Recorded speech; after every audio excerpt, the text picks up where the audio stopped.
Good evening student. आज हम देखेंगे बौद्ध धर्म।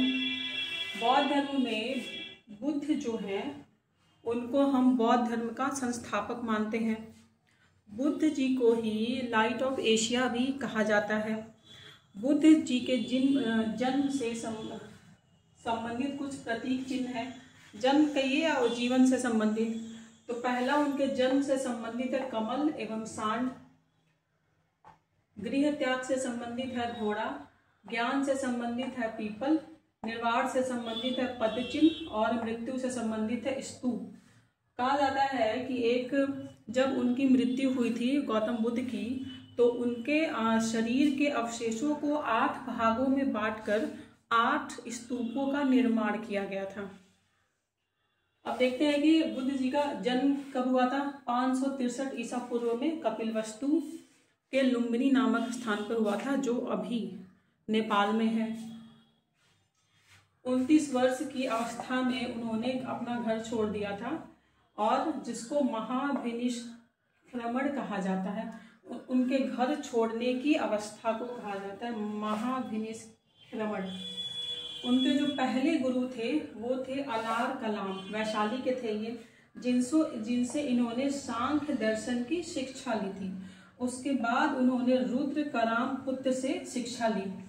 35 वर्ष की अवस्था में वैशाख पूर्णिमा के दिन 29 वर्ष में उन्होंने घर छोड़ा। उसके बाद 6 वर्ष की गहन तपस्या के बाद उन्हें 35 वर्ष की अवस्था में पूर्ण ज्ञान की प्राप्ति हुई। कहाँ प्राप्ति हुई? बोध गया में, निरंजना नदी के किनारे, जिसको फल्गु नदी भी कहा जाता है, पीपल के पेड़ के नीचे। तो जहाँ उन्हें ज्ञान की प्राप्ति हुई वो बोध गया हुआ। और चूंकि इनके बचपन का नाम सिद्धार्थ था, तो ज्ञान प्राप्त करने से पहले इनका नाम सिद्धार्थी था। ज्ञान प्राप्त करने के बाद इनका नाम बुद्ध हो गया।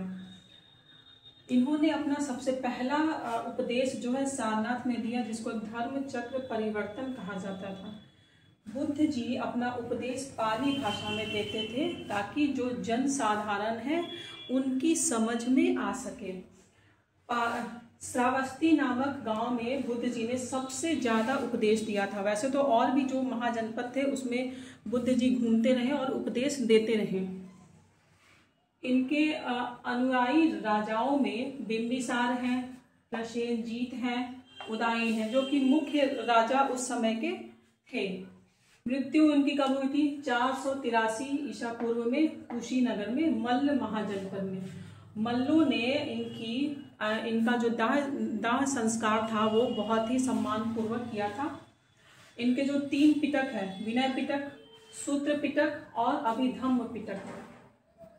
विनय पिटक में क्या है? विनय पिटक में भिक्षु और भिक्षुणी जो इनके शिष्य या फिर जो इनके अनुयायी हुआ करते थे, उनके लिए बनाए गए नियम हैं। और यदि कोई अनुशासन में ना रहे तो उनको प्रायश्चित कैसे करना है उसके भी नियम बनाए गए हैं।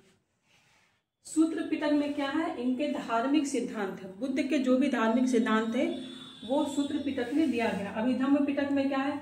सूत्र पिटक में दिए गए जो भी धार्मिक सिद्धांत है उसी को क्रमबद्ध तरीके से सूचीबद्ध किया गया है अभिधम्म पिटक में। थेर गाथा और थेरी गाथा क्या है? थेर गाथा में भिक्षु द्वारा गाया गया गीत है। थेरी गाथा में भिक्षुणी द्वारा गाया गया गीत है।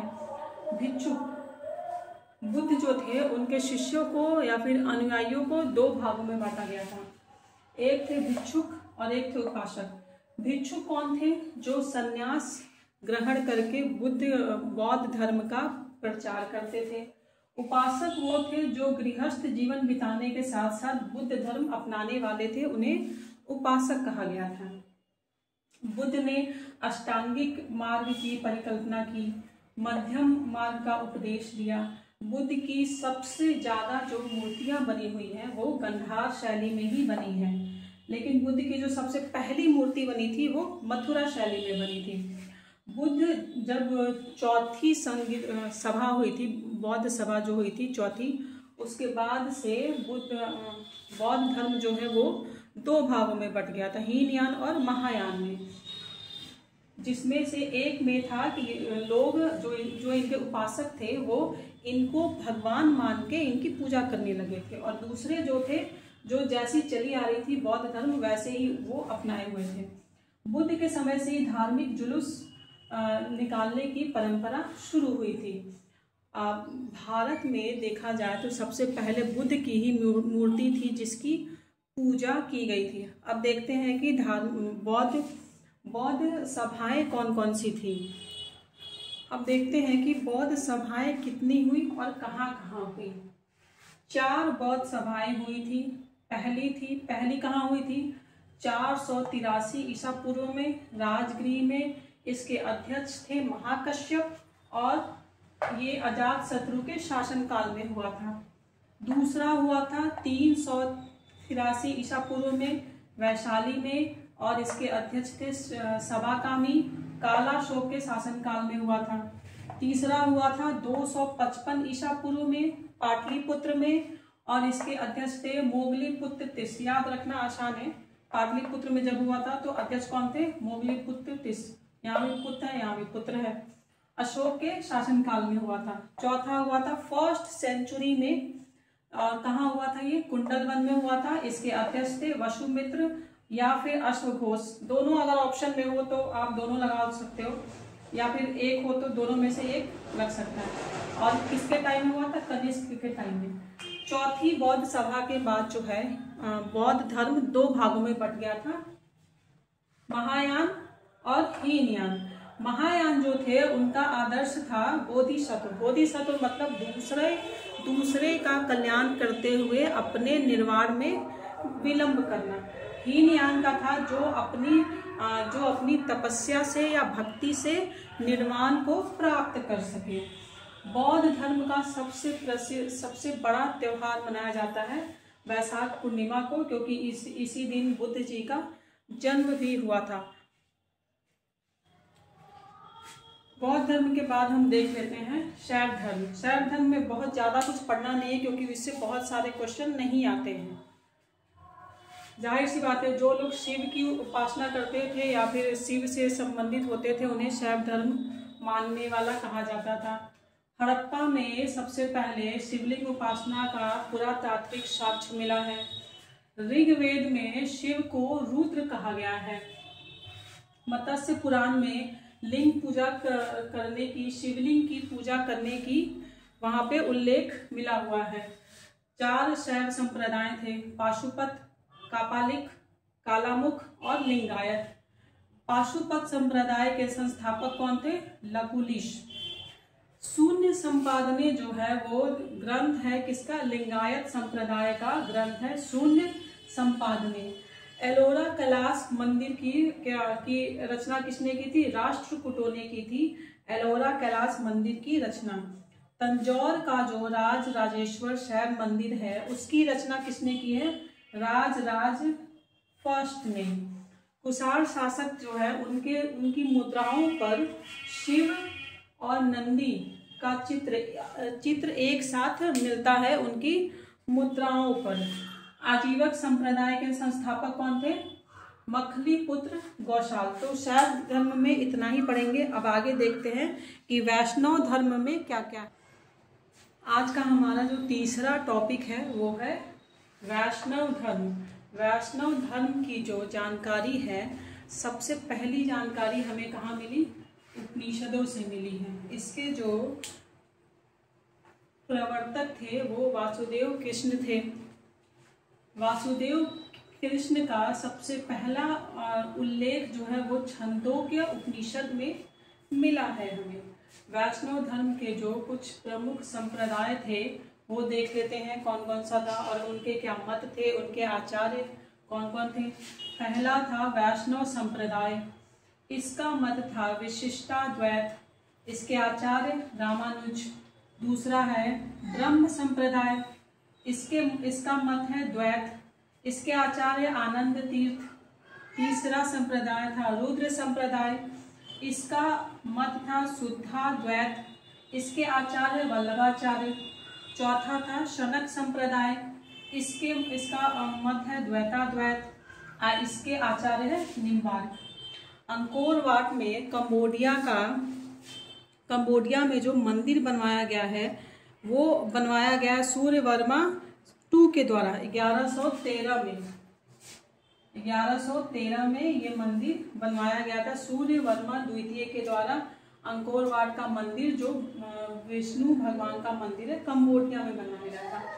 मत्स्य पुराण में 10 अवतारों का उल्लेख है भगवान विष्णु के, जिसमें से वराह अवतार जो है वो सबसे ज्यादा प्रसिद्ध हुआ था। चलिए स्टूडेंट, आज का हम नेक्स्ट टॉपिक देखेंगे जो कि है इस्लाम धर्म। इस्लाम धर्म के संस्थापक थे वो थे हजरत मोहम्मद साहब। इनका जन्म हुआ था 570 ईस्वी में, मक्का में जन्म हुआ था। इनकी माता का नाम क्या था, पिता का नाम क्या था, एक पुत्री हुई थी उनका नाम क्या था, हाँ वो सब नहीं पूछता है, हाँ लेकिन उनके दामाद का नाम पूछता है जो कि था अली, क्योंकि इनके बाद यही इनके उत्तराधिकारी बने थे इस धर्म के प्रचार के लिए। 24 सितंबर 622 को पैगंबर के मक्का से मदीना की यात्रा से ही मुस्लिम संवत की शुरुआत हुई थी। हजरत मोहम्मद साहब की मृत्यु के बाद इस्लाम धर्म 2 गुटों में बट गया था। पहला था सिया और दूसरा था सुन्नी। सिया लोग जो है वो अली की शिक्षाओं को मानते थे और सुन्नी लोग जो है वो हजरत मोहम्मद के कथनों और कार्यों में विश्वास रखते थे। पैगंबर मोहम्मद का जो उत्तराधिकारी होता था उसे खलीफा कहा जाता था। 1924 में तुर्की शासक मुस्तफा कमाल पाशा ने इस खलीफा शब्द को समाप्त कर दिया था। भारत में अगर हम देखेंगे कि इस्लाम धर्म का आगमन कब हुआ तो 712 ईस्वी में अरबों के द्वारा अरबों का आक्रमण हुआ था सिंध पर और जिसमें अरबों की जीत हुई थी। उसी समय से 712 ईस्वी से इस्लाम धर्म का आगमन हुआ था भारत में। पारसी धर्म का एक आध क्वेश्चन पूछा था कि पारसी अनुयायी जो है वो अग्नि पूजक होते हैं।